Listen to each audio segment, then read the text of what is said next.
The dark side inside you can become your greatest strength. Jung and Freud's shadow theory. Let me start with something uncomfortable. Think about the person who irritates you the most. That one person whose behavior genuinely gets under your skin. Maybe they re too arrogant. Maybe they re too needy. Maybe they re dishonest. Maybe they re lazy. Maybe they re attention, seeking in a way that makes you cringe. Now here's the question that most people are not prepared to answer honestly. What if the reason that person bothers you so deeply is not because they re so different from you, but because they re reflecting something that exists inside you too? Something you spent years pretending isn't there? What if the thing you hate most in others is the thing you buried deepest in yourself?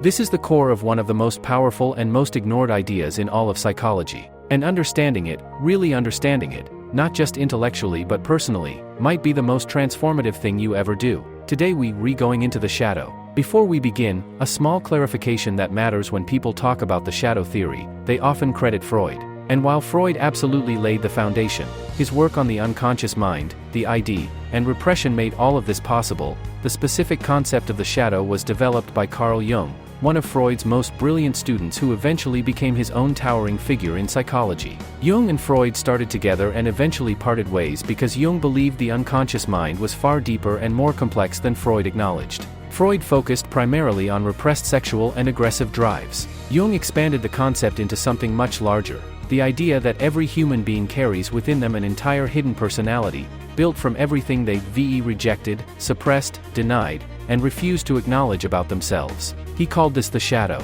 And the work of your life, Jung believed, was not to escape your shadow, but to meet it, understand it, and integrate it. What is the shadow, exactly? Imagine a child growing up. From the very beginning, that child is receiving messages, from parents, from teachers, from society, from religion, from culture, about what is acceptable and what is not, what deserves love and approval, and what gets punished or shamed. Be good, be polite, don't be angry, don't be selfish, don't be too loud, don't be too much, don't want too much, don't show off, be humble, be kind, be agreeable. Every time the child expresses something that gets disapproved of, anger, jealousy, selfishness, aggression, ambition, sexuality, weirdness, darkness, they learn to hide it. Not just hide it from others, hide it from themselves. Push it down, deny it, pretend it doesn't exist, but it doesn't disappear. It never disappears. It goes underground. That underground collection of rejected traits, suppressed emotions, denied desires, and hidden impulses, that is your shadow. Jung described it as the dark side of your personality. Not dark in a purely evil sense, but dark in the sense of being hidden, unlit, unconscious. The parts of you that never get to stand in the light. And here is the crucial insight that most people completely miss. The shadow is not only made of negative things. Your shadow also contains positive qualities that you were taught to suppress. Your ambition, if you were raised to believe that wanting more is selfish. Your creativity, if you were raised in an environment that only valued practicality. Your assertiveness, if you were taught that speaking up was disrespectful. Your wildness, your sensuality, your hunger, all of it, if it was shamed, went into the shadow. This means your shadow is not just a prison of your worst impulses. It is also a treasure vault of your suppressed potential. The shadow doesn't just sit quietly underground waiting to be discovered. It is actively influencing your life every single day, through your reactions, your projections, your relationships, your self-sabotage, and your compulsions. Jung called this shadow projection. And it is everywhere once you start seeing it. When you have an intense, disproportionate reaction to someone else's behavior, a reaction that seems bigger than the situation warrants, that is almost always a shadow projection. The intensity of your reaction is a signal. It's your own unconscious recognizing something in another person that exists in you too, something you denied in yourself. The person who is intensely moralistic and constantly judging others for moral failures is often projecting their own unacknowledged moral failures. The person who is obsessively critical of others' laziness is often fighting their own suppressed desire to rest. The person who despises arrogance in others is often suppressing their own deep desire for recognition and significance. This is why Jung said, everything that irritates us about others can lead us to an understanding of ourselves. Your judgment of others is a mirror. It is showing you your own shadow. And the shadow also controls you through what Jung called the return of the repressed. The idea that whatever you suppress doesn't weaken, it strengthens. Whatever you refuse to face doesn't go away, it goes underground and builds pressure. And eventually, it explodes, usually at the worst possible moment, in the most destructive way possible. The person who has suppressed anger their entire life doesn't become peaceful. They become someone who eventually erupts without warning. destroying relationships and opportunities in a moment of uncontrolled rage that they didn't even see coming. The person who has suppressed their ambition doesn't become content. They become resentful, bitter, quietly furious at people who are achieving what they were afraid to want for themselves. The person who has suppressed their need for connection and intimacy doesn't become independent. They become desperately lonely in ways they don't understand, making poor relationship decisions because the need is so starved it overwhelms their judgment the moment any connection becomes available. What you refuse to face controls you from behind. What you acknowledge and integrate, you can actually work with. The people who run from their weaknesses always lose to them. This is the principle that once you understand it, you see everywhere. The person who refuses to acknowledge that they have a problem with anger gets fired for losing their temper. The person who refuses to acknowledge their fear of failure never starts anything, and their career stagnates. The person who refuses to acknowledge their jealousy poisons every relationship they re-in without understanding why. The person who refuses to acknowledge their addiction to validation makes terrible decisions chasing approval they can't stop needing. Running from your shadow doesn't protect you from it. It just means you encounter it unprepared, in situations where you have the least control. Think about it in financial terms. If you refuse to acknowledge that you have impulsive spending patterns, you will keep experiencing financial crises that seem to come out of nowhere, every time, because the pattern is running unconsciously. You can't correct what you won't look at. If you refuse to acknowledge that you have a fear of success, yes, this is a real thing, and yes, it lives in the shadow, you will keep self-sabotaging at the exact moment things start going well. You start arguments in relationships when they get too good. You make poor decisions in your business when it starts growing beyond what feels safe. And you tell yourself it was bad luck or bad timing. It wasn't. It was your shadow. If you refuse to acknowledge your suppressed desire for significance and recognition, that desire will leak out in destructive ways, in passive aggression, in undermining others, in taking credit for things that aren't yours, in needing to dominate conversations. All because the legitimate version of that need was never acknowledged and channeled. The weaknesses you run from don't follow you. They get in front of you, and they wait. How to identify your own shadow? Specifically, this is the part that requires genuine courage, because the whole nature of the shadow is that it's hidden from you. We built your entire self-concept around not seeing it. So here's how to actually find it. The irritation inventory. This is the most direct method. Take a piece of paper and write down the qualities that most irritate, annoy, or disgust you in other people. Be specific and honest. Not vague things like bad people. Specific traits: arrogance, dishonesty, neediness, laziness, aggression, selfishness, attention seeking. Now, for each trait, ask yourself, where does this exist in me, even in a small form, even in a hidden form? You don't need to find that you exactly like the people you judging. You need to find the seed, the suppressed version of the same energy. This is your first map of your shadow. The shame archaeology. Think about the things you have felt most deeply ashamed of in your life. Not just embarrassed, genuinely ashamed. Things you worked hardest to hide from others, and from yourself. These shame points are almost always shadow locations. Because shame is the emotion we feel about the parts of ourselves that were rejected and told were unacceptable. Shame is the guard standing at the door to your shadow. Follow the shame. The disproportionate reaction test. For 1 week, pay attention to every emotional reaction you have that feels bigger than the situation warrants. Every time you feel an intensity of anger, disgust, fear, or resentment that seems out of proportion, write it down. The trigger and the intensity. At the end of the week, look for patterns. What kinds of situations reliably produce these oversized reactions? This pattern is telling you exactly where your shadow is living. The suppressed desire investigation. This is for finding the positive shadow, the buried strengths. Ask yourself honestly, what have I always wanted to do, be, or have, but been afraid to even fully admit to myself? What did I give up on because it felt too dangerous, too vulnerable, too not me? What do you feel a secret envy about when you see others doing it freely? The things you suppressed about your own capacity and desire are part of your shadow too, and often the most powerful part. The I would never exercise. Make a list of things you would say you would never do, never feel, never be. Then sit with each one and ask, is this truly impossible for me, or is this a trait I rejected so completely that I built an identity around its opposite?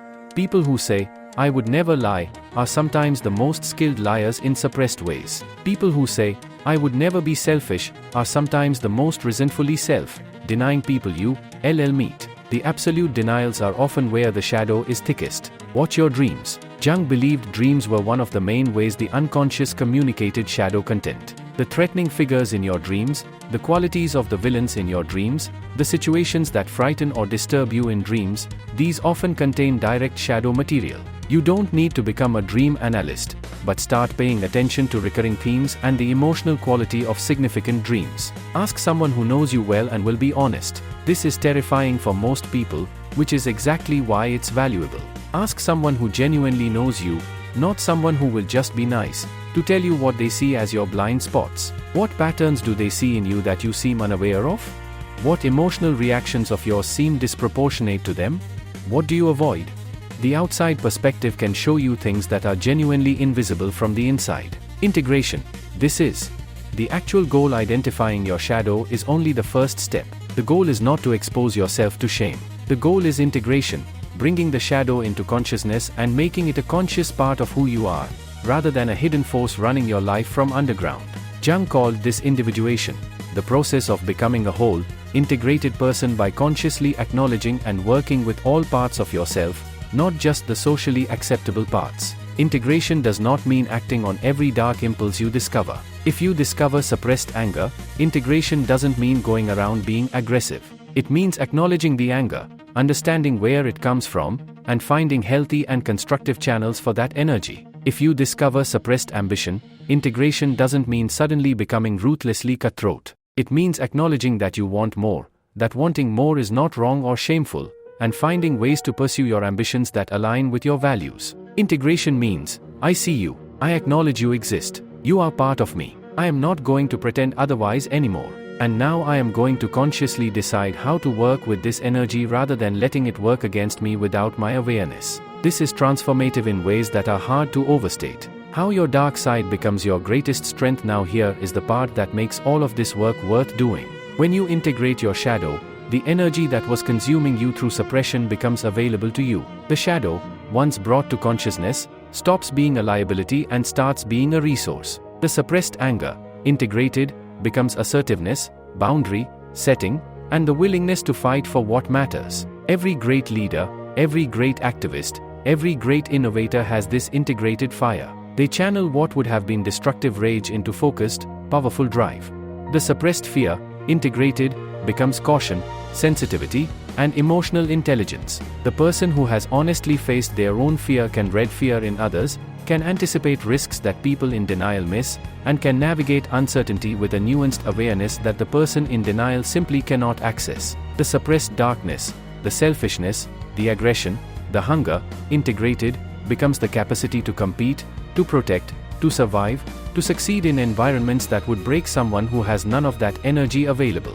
The greatest negotiators, the greatest competitors, the people who thrive under extreme pressure, they are not the most moral or the most restrained. They are the people who have made peace with their own darkness and can draw on it strategically. The suppressed creativity, the suppressed ambition, the suppressed wildness, these integrated become the source of originality, innovation, and the particular kind of magnetic energy that draws people to certain individuals. What we call charisma is often integrated shadow energy. It's the fullness of someone who is not fighting themselves internally. They have access to their whole self, and other people feel that wholeness without being able to name it. The people who are the most powerful, genuinely powerful, not just positionally powerful, are not the people who have the cleanest, most acceptable personalities. They are the people who know themselves most completely and honestly. They have looked at everything, owned everything, and integrated everything. And because of that, they are not controlled by any of it. The practical reality, what this changes in your daily life. Understanding and working with your shadow changes things that you might not immediately connect to. This idea. Your decisions improve, because your shadow is no longer making decisions on your behalf without your awareness. You can see when a choice is being driven by suppressed fear or suppressed desire, and you can choose consciously instead of being unconsciously propelled. Your relationships improve, because you stop projecting your shadow onto the people closest to you. You stop seeing your own unacknowledged qualities as flaws in others and attacking or avoiding those people. You become more fair, more honest, and more genuinely understanding. Your relationship with failure changes, because many people's failures are essentially their shadow.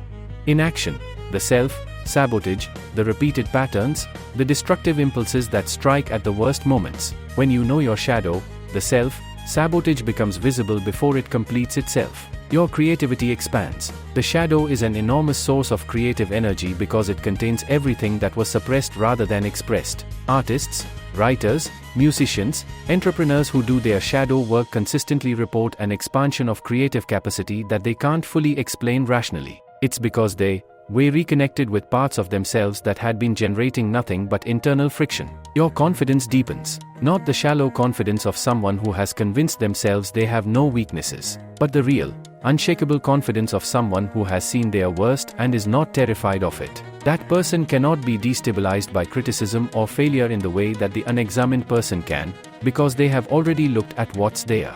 The final truth: most people spend their lives managing their image, curating what others see, maintaining the performance of being a certain kind of person. And a huge amount of their energy goes into holding the shadow at bay, keeping the unacceptable parts hidden, suppressed, and controlled through sheer force of denial. This is exhausting, and it doesn't work, because the shadow is not something you can permanently contain. It leaks through, in your overreactions, in your projections, in your self-sabotage, in the particular ways you keep making the same mistakes no matter how clearly you can see them intellectually. The alternative, the path that Jung pointed toward, that every serious tradition of human development has pointed toward in its own way, is to stop running and turn around. Face what's there. Name what's there. Own what's there. Not as confession, not as shame, but as honest self-knowledge, as the foundation of a life that is actually yours. Because the person who has faced their shadow and integrated it is a fundamentally different kind of human being than the person who hasn't. They are fuller, they are freer, they are more powerful in ways that are genuine rather than performed. They are not controlled from the inside by forces they refuse to acknowledge. Your darkness is not your enemy. Your darkness is part of you. The enemy is the ignorance of it. The enemy is the running. Stop running. Turn around. Meet yourself completely. Because the person who knows themselves fully, shadow and all, is the person who can finally, actually, live.